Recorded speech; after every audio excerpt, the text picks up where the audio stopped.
सेताम्य हिउँ परिराखेको छ। यहाँहरू नजर गर्न सक्नुहुन्छ।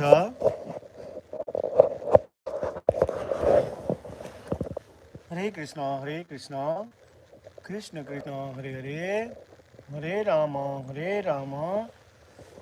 राम राम हरे हरे। हरे कृष्ण कृष्ण कृष्ण हरे हरे, राम राम हरे हरे।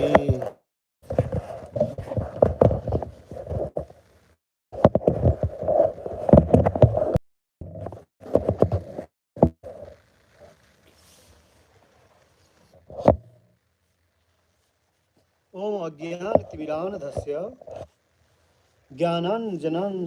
ज्ञानाञ्जनशलाकया चक्षुरुन्मीलितं येन तस्मै श्रीगुरुवे नमः। श्रीचैतन्यमनोभीष्टं स्थापितं येन भूतले स्वयं रूपः कदा मह्यं ददाति स्वपदान्तिकं।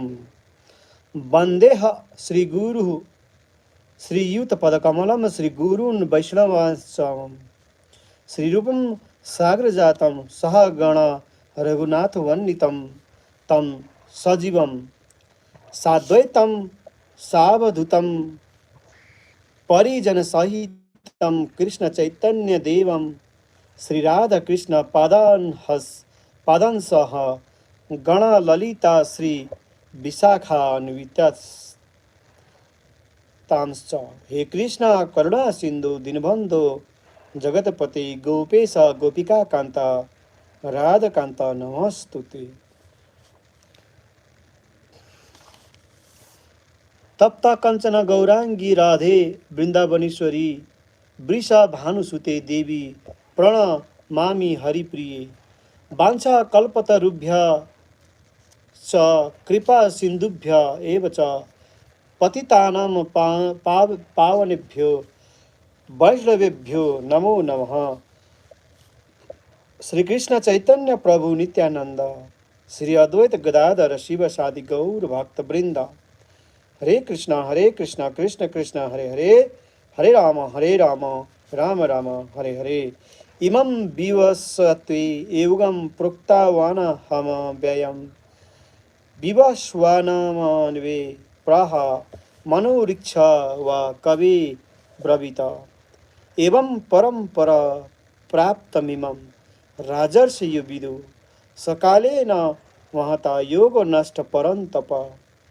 स एवया मया तेद्य योगः प्रोक्तः पुरातन भक्तोऽसि मे सखा चेति रहस्यं हेतदुत्तमम्।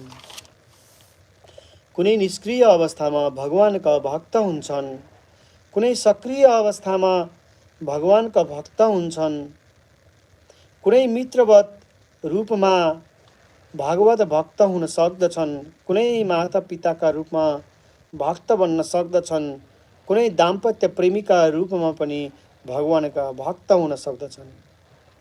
अर्जुन उवाच परम ब्रह्म परम धाम पवित्रम परम भवन पुरुषम शाश्वतम दिव्यामादिदेवमजं विभुमम् आहुस्त्वा मृषया सर्वे देवर्षिर्नारदस्तथा असितो देवलो व्यासः स्वयं चैव ब्रवीषिमि सर्वमेतद्धृतं मन्येन्मा वदसि Keshav.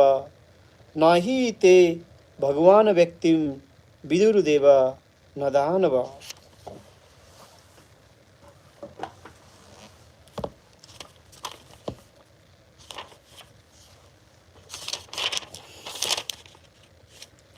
These activities can be changed when the living being is in the mode of godness, insanity, and understands what sort of activities he should adopt.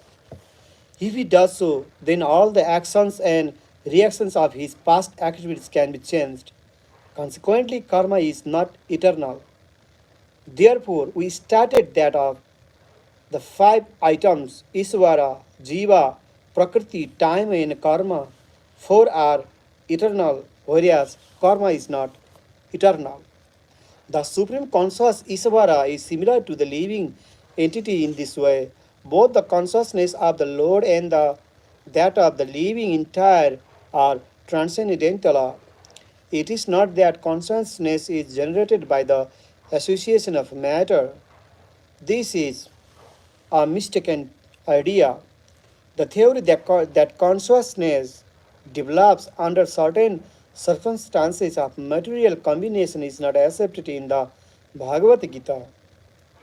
Consciousness may be pervadedly reflected by the covering of material consciousness, some material circumstances, just as light reflect, just as light reflected through colored glass may appear to a certain color, but the consciousness of the Lord is not materially affected. Lord Krishna says, Madhya Madhya Mayadhyakesna Prakriti. When he descends into the material universe, his consciousness is not materially affected. If he were so affected, he would be unfit to speak on transcendental matters as he does in the Bhagavad Gita. One cannot say anything about the transcendental world without being free from materially contaminated consciousness.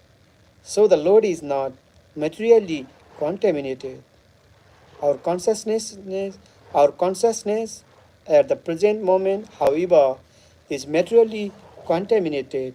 The Bhagavad Gita teaches that we have to purify his materially contaminated consciousness. In pure consciousness, our actions will be devoted to the will of the Isvara, and that will make us happy. It is not that we have to cease all activities. Rather, our activities are to be purified, and purified activities are called bhakti.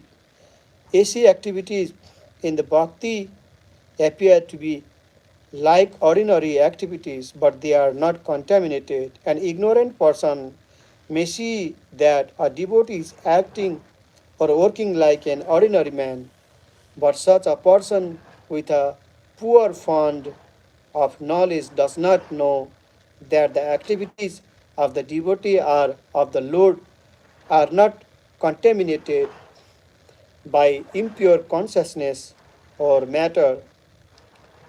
They are transcendental of the three modes of nature.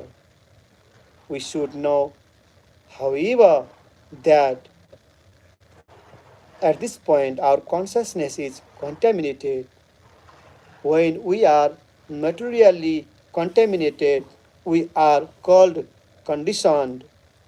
False consciousness is exhibited under the impression that I am a product of material nature. This is called false ego.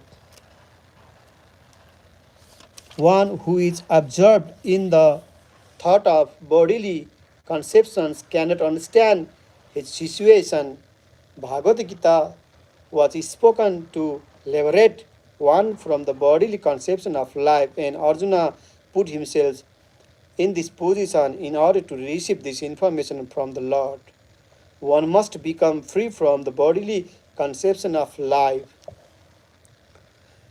That is the preliminary activities of the transcendentalist, one who wants to become free, who wants to become liberated, must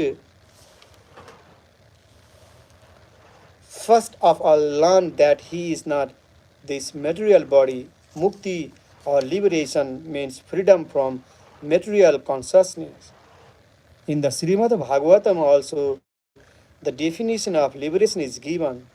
Muktir hita Dhyanata Rupim Svarupavyastim. Mukti means liberation from the contaminated consciousness of this material world and situation in pure consciousness. All the instructions of Bhagavad Gita are intended to awaken this pure consciousness, and therefore we find at the last stage of the Gita's instructions that Krishna is asking Arjuna whether he is now in purified consciousness. Purified consciousness means acting in accordance with the instructions of the Lord. This is the whole sum and substance of purified consciousness. Consciousness is clear, consciousness is already there because we are part and parcel of the Lord. But for us, there is the affinity of being affected by the inferior modes. But the Lord, being the supreme, he never affected. That is the difference between the supreme Lord and the small individual souls. What is the consciousness? This consciousness is I am. Then what I am? What am I? In contaminated consciousness, I am means I am the Lord of all. I serve it. I am the enjoyer. The world revolves because every living being thinks that he is the Lord and creator of the material world. Material consciousness has two psychic divisions. One is that I am the creator, and the other is that I am the enjoyer. But actually, the Supreme Lord is both the creator and the enjoyer, and the living entity, being part and parcel of the Supreme Lord, is neither the creator nor the enjoyer, but a cooperator. He is the created and enjoyed and the enjoyed. For instance, a part of a machine cooperates with the whole machine as part of the body cooperates with the whole body, the hands, the legs, eyes, and so on are all parts of the body, but they are not actually the enjoyers. The stomach is the enjoyer, the legs move, the hands supply food, and the teeth chew, and all parts of the body are engaged in satisfying the stomach because the stomach is the principal factor that nourishes the body's organization. Therefore, everything is given to the stomach. One nourishes the tree by watering its roots, and one nourishes the body by feeding the stomach. For if the body is to be kept in a healthy state, then the parts of body must cooperate to feed the stomach. Similarly, the Supreme Lord is enjoyer and the creator, and we as subordinate living beings are meant to cooperate to satisfy him. This cooperation will actually help us just as food taken by the stomach will help all other parts of the body. If the fingers of the hand think that they should take the food themselves instead of giving it to the stomach, then they will be frustrated. The central figure of the creation and of enjoyment is the Supreme Lord, and the living entities are cooperators. By cooperation, they enjoy. The relation is like that of the master and the servant.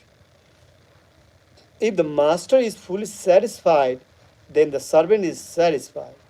Similarly, the Supreme Lord should be satisfied, although the tendency to become the creator and the tendency to enjoy the material world are there also in the living entities, because these tendencies are there in Supreme Lord, who has created the manifested cosmic world. We shall find, therefore, in this Bhagavad Gita that the complete whole is comprised of the Supreme Controller, the controlled living entities, the cosmic manifestation, eternal time, and the karma or activities, and all of these are explained in this text All of this taken completely from the complete whole, and the complete whole is called the supreme absolute truth. The complete whole and the complete absolute truth are the complete personality of Godhead, Sri Krishna. All manifestations are due to his different energies. He is the complete whole. It is the explained in the Gita that impersonal Brahmana is also subordinate to the complete supreme person. Brahmano he pratis, pratisthaham. Brahman is more explicitly explained in Brahma Sutra to be like the rays of the sunshine. The impersonal Brahman is shining rays of the Supreme Personality of Godhead. Impersonal Brahman is incomplete realization of the absolute whole, and so also is the conception of Paramatma. In the 15th chapter, it shall be seen the Supreme Personality of Godhead, Purushottama, is above both impersonal Brahman and the partial realization of Paramatma. The Supreme Personality of Godhead is Sakshit Ananda Vigraha. The Brahma Samhita begins in this way. Isvara Paramaha Krishna Sakshit Ananda Vigraha and Adir Govinda Sarva Karana Karanam. Govinda Krishna is the cause of all causes. He is the primal cause and he is the very form of eternity, knowledge and bliss. Impersonal Brahman realization is the realization of his set, eternity. Feature Paramatma realization is the realization of succeed eternity and knowledge. But realization of personality of God here, Krishna is realization of all the transcendental features, Saksit Ananda, knowledge and bliss in complete Vigraha. People with less intelligence consider the supreme truth to be impersonal, but he is transcendental person and this is confirmed in all Vedic literatures.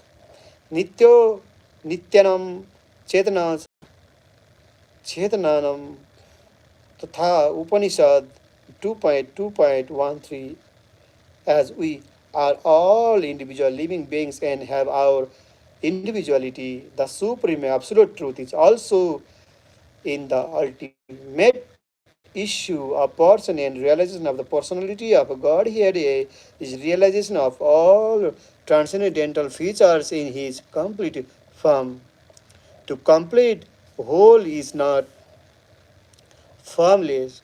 If he is formless or if he is less than any other thing, then he cannot be complete whole.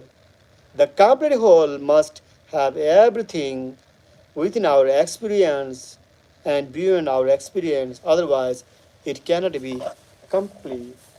Hare Krishna, Hare Krishna, Krishna Krishna, Hare Hare, Hare Rama, Hare Rama, Rama Rama, Hare Hare. जय श्री कृष्ण चैतन्य प्रभु